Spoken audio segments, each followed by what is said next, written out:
ये तलवे की गर्मी जो है वह घुटने को थकने नहीं देती। अभ्यास हो जाए 10 मिनट, जितनी देर भी आप बैठना चाहते हो, जब अभ्यास हो जाए तो फिर बेशक ऐसे बैठिएगा। इन मुद्राओं का देवियों सज्जनों अपना अपना महत्व है।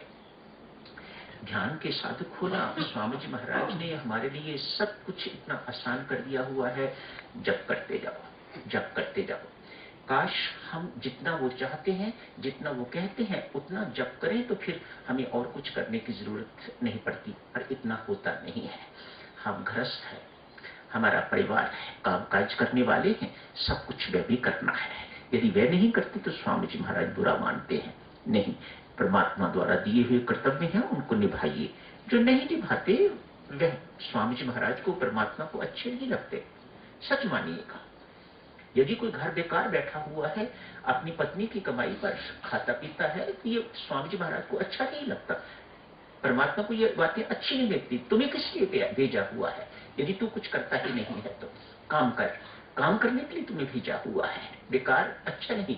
स्वामी जी महाराज, या तो आप होल टाइम साधक बनो, वह हर किसी के भाग्य में स्वामी जी महाराज ने नहीं लिखा हुआ। वह किसी किसी को ऐसा सौभाग्य स्वामी जी महाराज ने दिया हुआ है। हर एक नहीं है और हर एक कर भी नहीं सकता। कहीं ना कहीं अटका के रखा हुआ है संत परमात्मा ने। आप अटके रहो वहां पर। आप होल टाइम साधक बनने की आपको आवश्यकता नहीं है, आप बन नहीं पाओगे। भला लाभ आपको फिर भी हो सकता है। तो आप जिससे अर्ज की जा रही है, ऐसे बैठिएगा। अभ्यास हो जाए फिर बेशक ऐसे बैठिए,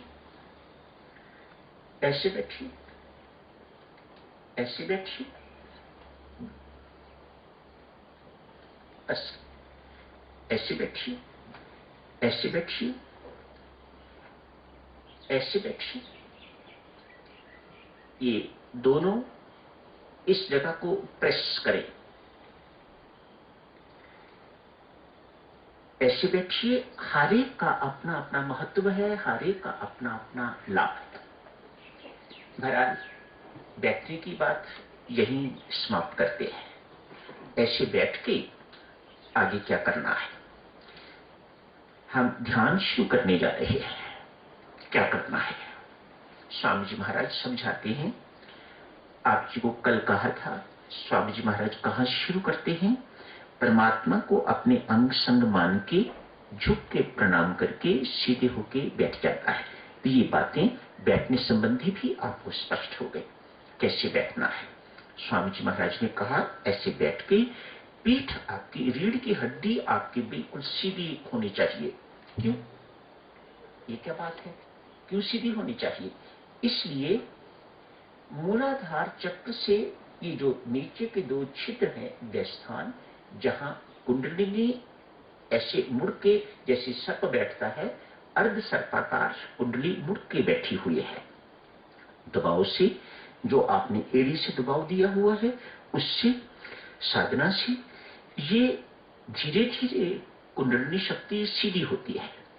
सीधी होके तो ये, इसका स्वभाव है बेटा, ये ऊर्ध्वगामी है। It goes upwards.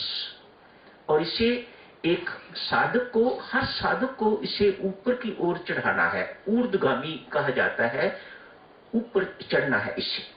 यदि आपने इसकी सहायता ना दी, इसको पूरी सहायता ना दी, सहयोग ना दिया, तो ये रुक जाएगी। इसलिए कहा जा रहा है आपसे कि आपकी रीढ़ की हड्डी बिल्कुल सीधी होनी चाहिए, गर्दन बिल्कुल परमात्मा के आमने सामने होनी चाहिए, ताकि वो कुंडली शक्ति, आध्यात्मिक शक्ति भी इसे कहा जाता है। वह आध्यात्मिक शक्ति जिस वक्त ऊपर उठे तो उसे ऊपर जाने के लिए कोई रुकावट ना आए। ना बेटा, रुकावट आएगी। फर्ज करो आप यहां से झुके हुए हो तो यहीं रुकावट आ जाएगी। आपने गर्दन झुकाई हुई है तो गर्दन रुकावट आ जाएगी। अक्सर लोगों के दो जगह पर, साधकों के दो जगह पर रुकावट आती है। एक तो कमर झुकाने की आदत होती है, वही रुक जाती है ये। अब जब तक गुरु महाराज की चरणों में नहीं जाओगे, जब तक संत की शरण में नहीं बैठोगे, जब तक उनके साथ ध्यान में नहीं बैठोगे, तब तक ये भी ठीक नहीं होने वाली। इसीलिए स्वामी जी महाराज अक्सर साधना सत्संगों पर बुलाते हैं, ये पता भी नहीं चलता साधक को, बेचारा अनभिज्ञ है। ये गुरु ही जान सकता है, संत ही जान सकता है कहाँ रुका हुआ है ये, कहाँ टिका हुआ है ये। वह फिर उस जगह से उसे ऊपर उठाता है और कोई नहीं कर सकेगा। संत करेगा, जो शुक्र है, जिसको बोध है इस बात का, वही कर सकेगा, गुरु कर सकेगा, दूसरा कोई नहीं। साधक के लिए बहुत कठिन है इसको उपलब्ध करना, साधक से नहीं हो पाता। इसलिए वह बेचारा जहां है वहीं का वहीं टिका रहता है। दूसरी जगह जहां साधक की ये शक्ति रुक जाती है वह है ये जगह। ये जगह भी गर्दन अक्सर हमारी लटक जाती है, तो गर्दन लटकने से ये शक्ति अवरुद्ध हो जाती है, ये वहीं रुक जाती है। ये तो दो स्थान है जहां आप अवॉइड कर सकते हो। एक और स्थान है दिव्य सज्जनों, चूंकि हम सब ध्यान के साधक विद्यार्थी बैठे हुए हैं, हर एक को ये बातें जानने की आवश्यकता है। अंत स्थान है ये नीचे वाले स्थान जो दो वर्णन किए गए हैं, कमर वाली जगह, गर्दन वाली जगह। यहां हो सकता है कि आपकी शक्ति अवरुद्ध ना हो। क्यों? आप नियमों का पालन कर रहे हैं, आपको जैसे कहा गया है वैसे आप कर रहे हो, अतएव आपकी शक्ति सीधी आके तो यहां आ गई है। त्रिकुटी स्थान पर आज्ञा चक्र, ये आज्ञा चक्र का स्थान है, बहुत महत्वपूर्ण स्थान। स्वामी जी महाराज ने इसी चक्र को देखने के लिए कहा है, इसी स्थान को देखने के लिए कहा है। आपकी कुंडलिनी शक्ति यहां आके टिक जाती है, ये बहुत महत्वपूर्ण स्थान है। कुंडलिनी शक्ति, सुषुम्ना नाड़ी, ईटा, पिंगला, तीन नाड़ियां नीचे से उठती हैं, तीनों पैरेलल चलती हैं और पैरेलल चल के तो तीनों की तीनों यहां आके मिलती हैं, इकट्ठी होती हैं। अतएव ये स्थान बहुत महत्वपूर्ण स्थान है एक साधक के लिए, बहुत महत्वपूर्ण स्थान। इनका तीनों का मिलन भी यही होता है, आज्ञा चक्र भी यही है। यहां से आगे जाने के लिए डिस्टेंस बहुत कम है, इसको यहां से ऐसे मुड़ना है, पीछे की ओर जाके, है ही पीछे, पीछे की ओर जाके तो इसे यहां तक आना है। कितना डिस्टेंस है? बहुत डिस्टेंस तो ट्रेवल कर चुकी है ये, लेकिन ये डिस्टेंस इतना, ये साधक स्वयं ट्रेवल नहीं कर सकता। यहां पर गुरु की नितांत आवश्यकता, उसकी सहायता के बिना, उसकी प्रार्थना के बिना, ये कहा जाए उसकी कृपा के बिना, उसके आशीर्वाद के बिना नहीं होता। ऐसी शास्त्र की मान्यता है। मैं कोई अपने मुख से ये बातें नहीं कह रहा, जो शास्त्रों में लिखा गया है, जो वर्णित है, जो संत महात्माओं ने अपने अनुभव से कहा है, वही आपकी सेवा में कहा जा रहा है। इसके बाद आगे की यात्रा साधक स्वयं बहुत प्रयत्न करने के बाद भी तय नहीं कर पाता, जब तक गुरु महाराज की सहायता उसे न मिले। वह बातें बात की हो गई। अब बैठना कैसे है ये निश्चित हो गया, ऐसे बैठना है, क्यों बैठना है, किस लिए बैठना है, ये सब कुछ ही बेटा स्पष्ट हो गया। अब आगे स्वामी जी महाराज ने जो कहा फिर शुरू करते हैं। परमात्मा को अपने संग, अपने अंग संग मान के सीधे होके बैठ के अब आंखें बंद कर देनी है। आंखें बंद करके ये देखें सब मेरी तरफ, आंख बंद करके तो स्वामी जी महाराज कहते हैं, कई बार जब साधक बहुत थोड़े होते थे तो प्रेम जी महाराज, स्वामी जी महाराज इस जगह को अपने अंगूठे से टच कर दिया करते थे।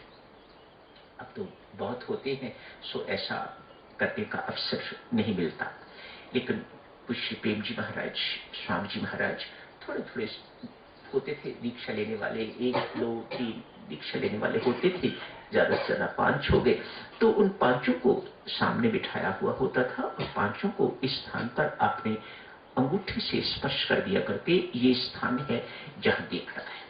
आंख बंद करके तो इस स्थान को देखना है। कल भी आपसे अर्ज की थी, ये स्थान इसलिए महत्वपूर्ण है, जो कुछ भी आपको दिखेगा, ऐसा नहीं कि बाहर मोमबत्ती देखी है, यहां दिखाई देने लग गई तो आप समझने लग गए कि आपको तो अब लाइट दिखाई देने लग गई है। अधिष्ठान जी को देखा आप जी ने, अब आपको अधिष्ठान जी दिखाई देने लग गए, तो अब आप कहने लगे कि हमें तो बहुत कुछ दिखाई देने लग गया है। ये तो जो बाहर देखा था वह देख रहे हो आप, ये भी ठीक है, गलत नहीं है। मानो आप आगे बढ़ रहे हो, आपकी एकाग्रता बढ़ रही है, इससे अधिक इसमें कुछ नहीं है। अभी आगे की यात्रा, असली यात्रा तो शुरू नहीं हुई है। वह कब होगी? जब जो कुछ नहीं दिख रहा, जो कुछ बाहर नहीं देखा, वह भीतर दिखाई देने लग जाए, तो समझिएगा अब यात्रा का शुभ आरंभ हो गया है। स्वामी जी महाराज फरमाते हैं, संत महात्मा दिखते भीतर, छोटी सी जगह, अब संत महात्मा यहां कैसे फिट होगा? एक देखते हैं संत महात्मा यहां दिखते हैं, प्रकृति के दृश्य दिखते हैं, नदियां बहती दिखाई देती हैं, सागर दिखाई देता है, इत्यादि इत्यादि, चंद्रमा दिखाई देता है, सूर्य दिखाई देता है, आकाश दिखाई देता है। इतनी व्यापक चीजें इतनी छोटी सी जगह में कैसे दिखाई देंगी? पर देती हैं। यही तो अध्यात्म है। तब समझिएगा आपकी आध्यात्मिक यात्रा, ध्यान अवस्था जो है वह ठीक आगे बढ़ रही है। आंख बंद करके इस जगह को देखते हुए स्वामी जी महाराज कहते हैं, भीतर ही भीतर राम राम राम राम राम राम उच्चारण कीजिएगा। मैं कुछ समय के लिए उच्च स्वर से राम राम राम बोलूंगा, आप मेरे साथ ही साथ राम राम बोलते रहिएगा। मैं तो थोड़ी देर के बाद चुप कर जाऊंगा, पर आपके अंदर राम राम गूंजता रहे। जब मैं कहूं तब आंख खोलना। स्वामी जी महाराज यहां कहते हैं, मैं दो तरह से राम राम बोलूंगा, एक जल्दी जल्दी, एक लंबा करके। आपको जो मीठा लगे बोलिए, दोनों मीठे लगे दोनों ढंगों से बोलिएगा, पर भीतर ही भीतर बोलिएगा। इसके बाद स्वामी जी महाराज राम राम बोला करते, आप सब सीधे होकर बैठ जाते। जो भी दीक्षा देने वाले हैं सब ऐसे बैठ जाते थे। स्वामी जी महाराज दो ढंग से राम राम बोलते, और उसके बाद थोड़ी देर के बाद, ध्यान के बाद आंख खोलने के लिए कहते। तो आज फिर समय हो गया है, कल बैठेंगे ध्यान के लिए, कल सीधे ध्यान के लिए शुरू करेंगे। ये सब बातें कल नहीं कही जाएंगी, थोड़ा सा मामूली सा संकेत देके तो कल ध्यान के लिए ही सीधे बैठेंगे। आपके ध्यान में बैठे बैठे ही मैं कुछ बातें और थोड़े समय के लिए बोलता रहूंगा। उसके बाद मैं भी आपके साथ ध्यान में बैठ जाऊंगा। फिर थोड़ी देर के ध्यान के बाद बैठक समाप्त हो जाएगी। तो आज यही समाप्त करने की इजाजत दीजिएगा।